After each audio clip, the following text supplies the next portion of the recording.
ရိုက်တာခရစ္စတိုဖာနိုလန်ကဘာကြောင့်ကြီးမားလွန်းတဲ့ IMAX ကင်မရာကိုရွေးချယ်ခဲ့တာလဲ။ဇာတ်ကားတစ်ခုအတွက်ဒေါ်လာသန်း250လောက်ဘာကြောင့်သုံးရတာလဲ။ဒီဇာတ်ကားကိုရိုက်ကူးခဲ့တဲ့ဒါရိုက်တာကတော့ခရစ္စတိုဖာနိုလန်ဖြစ်ပါတယ်။ Inception, Interstellar, Oppenheimer စတဲ့ဇာတ်ကားတွေကနေတည်းကလူတိုင်းသိထားကြတဲ့ရိုက်တာတစ်ယောက်ပါ။နိုလန်ရဲ့ filmmaking style မှာတော့တစ်ခုထူးခြားတာရှိပါတယ်။ CGI ကိုဒုတိယထားပြီး real location practical effect တွေကိုသုံးပြီးယုံကြည်ထားတဲ့ writer တစ်ယောက်ဖြစ်ပါတယ်။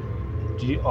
Odyssey မှာလည်းဒီ style တိုင်းပဲတကယ့်နေရာတွေကိုတွားရိုက်ပြီးတကယ့်သက်တွေကိုတည်ဆောက်ပြီးကြီးမားတဲ့စကေးကိုဖန်တီးခဲ့တာပါ။ IMAX ကင်မရာကိုဘာလို့ရွေးချယ်တာလဲဆိုရင်အဖြေကတော့တစ်လုံးနဲ့ပဲရှိပါပဲ။အဲ့ဒါကတော့စကေးပါ။ဒီ Odyssey လို epic story တစ်ခုအတွက်တမုတ်တရားကြီးတွေတိုက်ပွဲကြီးတွေ landscape တွေကိုကြည့်ရင်ပရိသတ်ကိုယ်တိုင်အဲ့နေရာမှာရောက်နေတဲ့ခံစားချက်မျိုးကိုရည်ရွယ်လာတာပါ။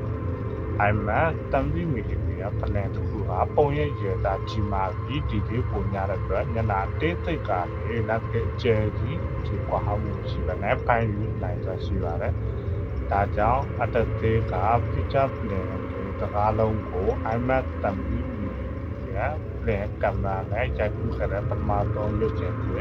မှတ်တမ်းဝင်သွားခဲ့ပါတယ်။ဒါပေမဲ့ဒီနေရာမှာပြဿနာတစ်ခုပေါ်လာခဲ့ပါတယ်။ IMAX ကင်မရာကြီးတွေကအတန်ရမ်းကျယ်လွန်းတဲ့အတွက်တန်တော့တန်ရိုက်တဲ့အခါတကယ်ကိုခက်ခဲရှိပါတယ်။ဒီပြဿနာကိုဖြေရှင်းဖို့အတွက်နိုလန်ရဲ့ IMAX တင်လို့ပြပါပြီးကင်မရာတစ်မျိုးကိုဖန်တီးခဲ့ကြပါတယ်။ခိုင်လန်းလို့ခေါ်တဲ့ဒီကင်မရာစစ်စံကတော့ noise ကို short ချပေးနိုင်ပြီး IMAX ရဲ့ထူးခြားတဲ့ quality ကိုတော့ဒီဝါတက်ထင်လာနိုင်ပါတယ်။